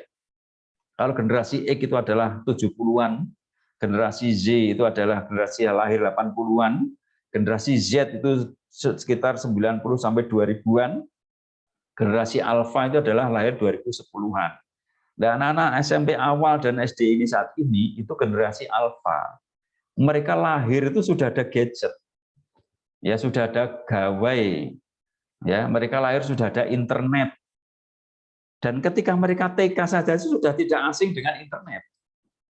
Maka bisa kita katakan bahwa gadget bagi anak-anak generasi ini, SD, SMP ini nggak bisa lepas dari mereka. Hasil diskusi dengan para praktisi yang menyimpulkan bahwa ketika anak 100% dilarang menggunakan gadget, akan terjadi permasalahan pada psikis mereka. Karena apa? Karena gadget sudah merupakan bagian hidup mereka. Nah, sekarang kalau kita kembalikan kepada kita orang tua, ya, kita orang tua, kita nggak bisa lepas dari gadget. Orang tua, mungkin kita ketinggalan dompet itu tidak masalah, tapi ketinggalan gadget kadang-kadang kita bingung. Karena apa? Dompet ada di gadget semua. Nah, kita saja yang generasi tua saja itu sudah nggak bisa lepas dengan gadget, apalagi anak-anak. Maka dengan sikap seperti ini, ya, dengan keadaan seperti ini, mereka nggak bisa lepas dari gadget ini. Tugas kita bukan melarang 100% mensteril mereka dari gadget, tapi kita mengajarkan kepada mereka cara menggunakan gadget, bukan melarang mereka, karena mereka nggak bisa dilarang saat ini. Mengajarkan mereka menggunakan gadget. Bagaimana cara mengajarkannya? Kita beri proyek. Kenapa anak menggunakan gadget hanya untuk game saja? Karena nggak ada tugas. Tahu mereka gadget itu sesuatu yang menyenangkan bagi dia, akhirnya dia mencari kesenangan di dalamnya karena nggak ada tugas. Beda kalau mungkin kita memberikan proyek. Coba, nah, ini ada proyek, ya, buatkan flyer, ya, atau desain dari gadget tentang kajian ini, tentang nasihat-nasihat mungkin amalan di bulan Muharram dan sebagainya. Dibuatkan, nanti dinilai oleh Bapak Ibu guru. Ya, waktunya sehari. Maka anak ketika menggunakan gadget itu ada tujuan, aku harus menyelesaikan tugas ini. Sehingga dia nggak sempat untuk bermain yang lain yang tidak bermanfaat. Nah, ini antara lain kita konsentrasinya itu kepada hal yang negatif. Kalau anak pegang gadget pasti negatif, sehingga munculnya pelarangan. Ketika mereka menggunakan gadget, kita tidak pernah mengarahkan, tidak pernah memberikan proyek, tidak pernah memberikan pengajaran bagaimana menggunakan gadget yang bijak. Karena di benak anak bahwa gadget itu adalah seperti benda haram. Ya, maka mereka bermainnya sembunyi-sembunyi. Karena apa? Kita nggak pernah mengajarkan. Maka kita perlu bijak ya, jalan tengahnya ya dalam menggunakan gadget ini, bukan kita kemudian melarang 100% dan juga kita bukan membiarkan mereka tanpa ada pengawasan. Maka sikap yang paling bijak adalah jalan tengah, yaitu jalan Ahlussunnah wal Jamaah, jalan orang-orang yang beriman, yaitu kita membolehkan mereka menggunakan gadget tetapi dalam pengawasan. Itu yang paling bijak. Jadi pendidikan itu sejatinya adalah akhlak yang mulia. Menurut Ibnul Qayyim, akhlak yang mulia itu berdiri atau tegak di antara dua akhlak tercela, karena berlebihan atau mungkin karena melalaikan. Nah, pendidikan itu kalau berlebihan munculnya pemaksaan, pelarangan itu. Kalau pendidikan itu dilalaikan itu munculnya pembiaran. Maka sejatinya pendidikan yang merupakan akhlak mulia ini adalah di tengah antara pemaksaan atau pelarangan yang totalitas sama pembiaran yang tanpa pengawasan. Itu sikap yang paling bijak ketika kita menghadapi masalah gadget ini bagi anak-anak. Kemudian pertanyaan berikutnya, usia anak 1 tahun lebih baik diajarkan apa ya? Usia 1 tahun itu ya diajarkan tentang apa namanya, hati, dibahagiakan, ya, tuntaskan egosentrisnya selama tidak membahayakan dia, membahayakan orang lain, tidak melanggar aturan norma dan aman bagi dompet kita, sudah dituntaskan. Itu pendidikannya demikian. Ya, kita boleh mengajarkan apapun ya kepada mereka asal mereka tetap bahagia, ya, tetap senang hatinya. Ini nanti waktunya kita ketat keras sama anak ada usianya nanti ketika mereka sudah 10 tahun. Nah, ini. Jadi 1 tahun itu tugasnya adalah orang tua bahagialah. Berbahagialah orang tua, dampingi mereka, senangkan mereka. Sehingga anak-anak berpersepsi positif, oh Islam itu keren, oh Allah itu maha baik. Itu saja. Jadi mahabbah yang ditumbuhkan dengan membahagiakan mereka. Kemudian berikutnya, ya, cara mendidik anak 0 sampai 7 yaitu meniru apa yang didengar, dilihat, dan dirasakan. Namun yang didengar, dilihat, dirasakan banyak yang tidak mendidik. Bagaimana mengatasinya? Terima kasih. Nah, ini kadangkala kita ketika menghadapi permasalahan anak yang disalahkan itu lingkungan. Ya, selalu saja lingkungan. Lingkungannya kayak gini, lingkungan gini. Tidak, jarang sekali kita itu mengoreksi diri kita. Bahwa sejatinya permasalahan anak itu bukan anak yang salah atau mungkin bukan hanya semata-mata lingkungan. Permasalahan anak itu karena diri kita sebagai pendidik. Ini penyebabnya adalah itu. Ya. Kalau mungkin ya Allah takdirkan kita berada di lingkungan yang kurang baik, ya. Apakah terus kemudian kita tidak bisa hidup? Kemudian apakah kita mengekang anak di rumah, di penjara suci yang berada di rumah? Tidak. Yang kita lakukan adalah bukan mensteril anak dari pengaruh luar, tapi kita mengimun anak. Sebab sebagaimana kita ketahui anak lahir itu fitrah, ya, condong kepada kebaikan, condong kepada tauhid, sudah condong, maka pengaruh yang jelek itu justru malah harusnya lemah. Ya, harusnya lemah selama kecondongan ini tidak kita rusak, tidak kita lukai. Maka apabila orang tua itu menjadi teladan bagi anak, sehingga orang yang paling dipercaya di muka bumi ini orang tua, maka ketika anak keluar mendengar sesuatu, melihat sesuatu, merasakan sesuatu yang tidak baik, pasti anak itu kembali kepada orang yang paling dipercaya. Kalau yang dipercaya orang tuanya akan kembali ke orang tua. Ayah, ibu, tadi saya melihat seperti ini di sana. Kita bisa mengatakan, oh itu nggak baik, nak. Ya, yang baik itu seperti ini. Nah, kalau anak itu percaya pada orang tua, karena kedekatan orang tua tidak melukai fitrahnya, maka anak akan percaya dan akan imun terhadap pengaruh luar. Tapi kalau ternyata orang tua di rumah hanya menekan, persepsi anak terhadap orang tua itu negatif, anak merasa tidak disayang orang tua karena tegasnya orang tua yang tanpa ampun, maka begitu ada orang luar atau temannya yang mungkin mengajari hal yang jelek, dan dia merasa temannya lebih sayang pada dia, maka karena merasa lebih sayang, dia ikut temannya tadi.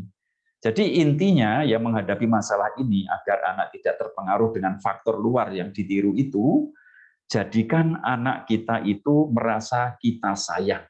Itu saja. Ya. Saya garis bawahi di sini. Tidak ada orang tua yang tidak sayang anak. Ya, saya ulang lagi, Tidak ada orang tua yang tidak sayang anak, tetapi banyak sekali anak merasa tidak disayang orang tua. Ini. Jadi banyak sekali anak merasa tidak disayang orang tua, padahal tidak ada orang tua nggak sayang anak. Mengapa demikian? Karena cara mendidik yang tidak tepat. Yang seharusnya fitrah anak tidak terluka, muncullah terluka. Karena bahasa kasih sayang yang orang tua berikan itu tidak tepat sesuai dengan perkembangan karakternya. Ya antara itu lagi pemaksaan, walaupun orang tua menyayangi karena memaksa anak tujuannya baik, tapi ternyata tanggapan si anak orang tua jahat kepadanya. Yang inilah yang akan merusak imunitas anak dari pengaruh luar. Maka antara garis besarnya bahwa mengimun anak dari pengaruh luar ini yang mereka tiru itu adalah dengan menjadikan mereka kita sayang, ya merasa kita sayang. Itu saja sebenarnya dengan bahasa-bahasa cinta yang tepat bagi anak-anak kita.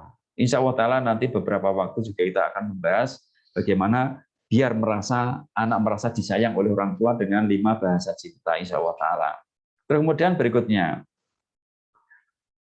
bagaimana kita menyesuaikan pendidikan karakter dengan kurikulum pendidikan saat ini, yang mana anak TKB sudah dituntut harus salistung. Nah ini, sebenarnya kurikulum pendidikan nasional untuk anak TK itu nggak ada tuntutan harus bisa baca, tulis, hitung. Ini adalah oknum. Ya, ini adalah oknum. Ini. Karena kenapa? Karena kadang-kala guru-guru SD itu pingin sekolahnya itu dianggap keren, dianggap hebat. Akhirnya mereka karena peminatnya banyak, yang mereka lakukan adalah dengan seleksi. Kalau belum bisa baca, nggak boleh masuk SD sini. Belum bisa menulis, nggak boleh masuk sini. Gurunya juga pinginnya enak kan seperti ini oknum. Ya, padahal sejatinya ya untuk pendidikan TK itu nggak ada target baca, tulis, hitung. Ini yang perlu diketahui. Nah, kalau ternyata memang demikian, ya, faktanya bahwa untuk di TK itu sudah harus ada baca, tulis, hitung, ya, maka cara menyikapinya bisa jadi yaitu dengan apa? Walaupun diajarkan baca, tulis, hitung, metodenya dibuat semenarik mungkin. Ini salah satu tipsnya, salah satunya. Kalau kita tidak bisa menghindari calistung, ya terpaksa harus ada calistung, buat calistumnya itu dengan semenarik mungkin sehingga fitrah anak tidak terluka dan tidak ada target yang harus demikian, sehingga anak itu bisa egosentrisnya bisa tuntas, imajinya bisa menjadi positif. Ternyata belajar itu mengasihkan, ya. Jadi apapun yang kita berikan pada mereka, entah itu calistung, yang penting metodenya lah kita atur, jangan sampai ada paksaan. Itu tips yang pertama. Tips yang kedua, tidak semua TK mengajarkan calistung. Ada TK-TK tertentu yang betul-betul menumbuhkan karakter keimanan, menumbuhkan persepsi anak, karakter moralnya itu dibangun terlebih dahulu dengan menyenangkan mereka bermain dan bermain. Yang diberikan kepada mereka sesuatu yang menyenangkan. Ada yang TK demikian, maka pilih TK yang demikian. Nanti kemudian masuk SD-nya, ya masuk SD yang nggak ada seleksinya, jangan khawatir ya. Pendidikan anak SD, TK, SD, SMP itu pendidikan yang justru tidak banyak harus anak menguasai banyak hafalan. Tapi TK, SD, SMP itu kita bangun karakter dan keimanan ini yang paling penting, ya, yang dominan. Gitu. Nanti insya Allah Ta'ala kalau di SMA, mungkin di SD-nya belum begitu pintar karena masih dibangun kesadarannya. Insya Allah nanti SMA itu melejit. Ya. Tapi kebanyakan anak kita itu dilejitkan di TK-nya. Dipaksa, kemudian mereka pinter di TK itu, SD masih cemerlang. SMP-nya sudah mulai redup, SMA-nya sudah mulai males, ya, sampai akhirnya setelah lulus kuliah itu malah sudah bosan untuk belajar.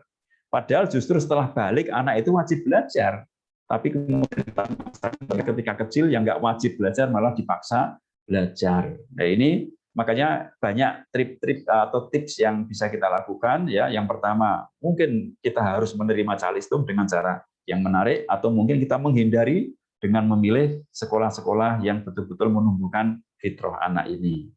Kemudian pertanyaan berikutnya. Mengajari anak 0 sampai 7 tahun untuk meminta maaf dan berbagi apakah bisa melukai fitrah anak? Ya. Sebenarnya perkembangan anak itu tidak sama. Ya, walaupun secara konsepnya ya karakter keimanan 0 sampai 7 tahun, tapi ternyata ada kasus-kasus khusus seperti Imam Syafi'i rahimahullah. Imam Syafi'i itu egosentris sudah tuntas sebelum 7 tahun.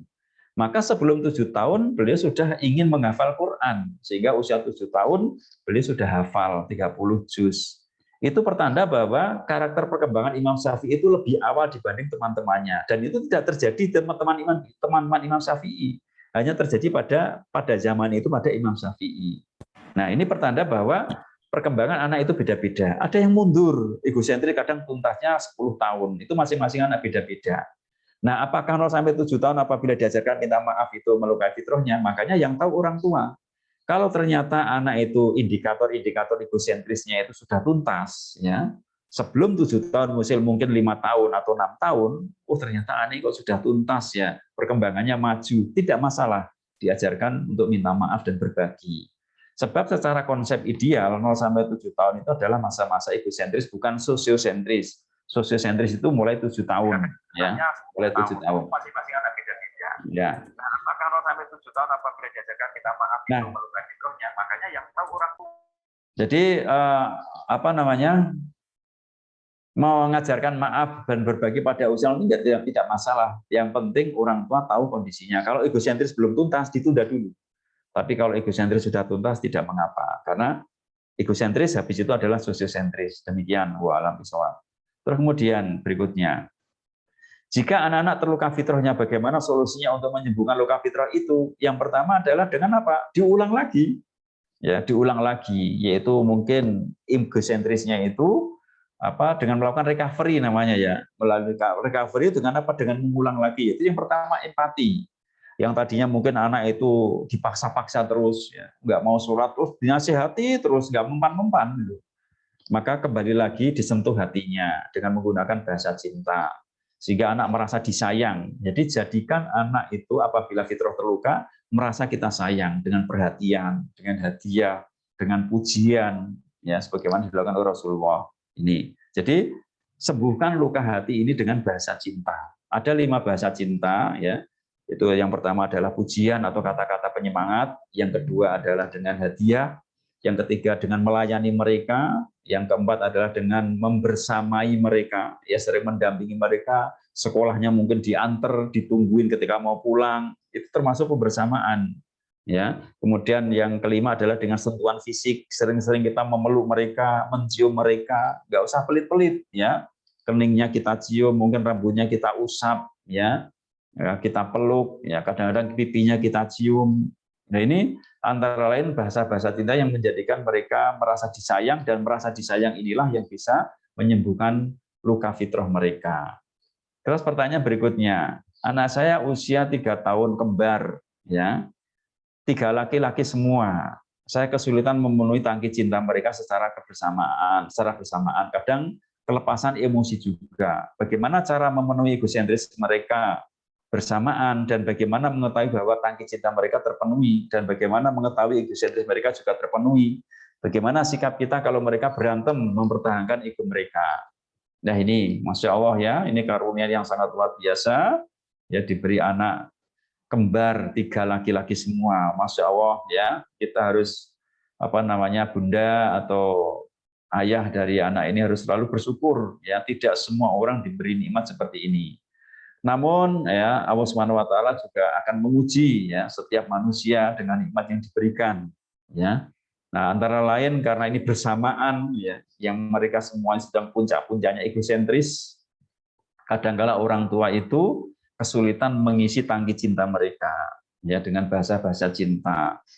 Nah, walaupun mereka lahir kembar, saya yakin mereka itu 3 berbeda karena setiap anak adalah unik ya. Setiap anak adalah very special and limited edition. Ini beda-beda. Maka bahasa cinta mereka juga berbeda-beda. Nah, di antara 3 anak laki-laki itu ada yang mungkin senang dipuji, tapi ada juga yang nggak suka dipuji. Ada yang suka mungkin diberi hadiah, ada yang diberi hadiah nggak mempan. Ada yang kalau disentuh mungkin dia nggak nyaman, ada yang nyaman sekali ketika disentuh. Maka yang pertama dilakukan adalah apa bahasa cinta mereka. Kadang-kala memang sulit untuk bersama-sama ya, untuk memperlakukan mereka bersama dengan satu bahasa cinta, karena mereka bahasa cintanya beda-beda walaupun lahir kembar. Maka yang pertama kenali dulu bahasa cinta masing-masing ananda itu. Kemudian apabila mereka berantem, apa yang harus kita lakukan? Ya, sedangkan mereka itu masa-masa egosentris. Perlu diperhatikan bahwa Ketika anak egosentris itu tidak mau disalahkan, ya, makanya menghakimi mereka ketika bertengkar itu adalah tindakan yang kurang tepat bagi orang tua. Ya, sebab kalau kita menghakimi, oh kamu salah, kamu harus minta maaf. Ketika anak pada usia-usia puncak egosentris, maka yang disalahkan itu pasti akan terluka, ya, akan terluka, karena mereka semua merasa benar. Apa yang harus kita lakukan ketika anak-anak itu bertengkar pada usia ini? Yaitu yang pertama adalah kita cegah mereka dari bahaya. Kalau hanya pertengkarannya itu aman, mungkin mereka berguling-guling di karpet dan nggak ada bahaya, kita tunggu saja sampai mereka capek selesai, insya Allah masalah selesai. Tapi ketika ada mungkin bahaya, mereka sudah yang pegang batu, ada yang pegang kayu, kita cegah tanpa memarahi mereka. Kemudian kita pisah, ya mungkin dibantu ayahnya atau kakaknya atau mungkin saudaranya, kita pisah mereka, ya tanpa menghakimi mereka. Kemudian kita bicara pada masing-masing mereka. Katakan kepada mereka, kamu yang benar, nak. Harusnya saudaramu yang lain itu yang mengalah. Maka anak itu akan puas. Ya, egosentrisnya tertumpahkan. Bicara sama anak yang satunya lagi, kita katakan, kamu yang benar, nak. Saudaramu yang lain itu yang salah. Ya, maka anak itu akan tertumpahkan egosentrisnya. Demikian juga kepada anak yang ketiga. Sehingga masing-masing merasa puas dengan perlakuan dari orang tua tanpa dengan menghakiminya. Itu bisa kita lakukan terus selama dia masih masa-masa egosentris. Nanti kalau mereka sudah tamyiz, ya itu baru kita ajarkan itu nggak boleh, nah, tapi tanpa menghakimi juga. Tapi kita katakan bahwa itu nggak boleh seperti itu biar itu kan mainan dia, maka kamu harus memberikan kepadanya itu setelah tamyiz. Nanti 10 tahun mungkin kita bisa lebih tegas lagi, kamu sudah besar ya, harusnya kamu mengalah itu kalau sudah 10 tahun. Dengan catatan 10 tahun egosentrisnya juga sudah tuntas. Nah itu antara lain cara menghadapi pertengkaran anak-anak yang egosentris. Dan masalah tangki cinta anak-anak ini kita perlu mengetahui keunikan mereka.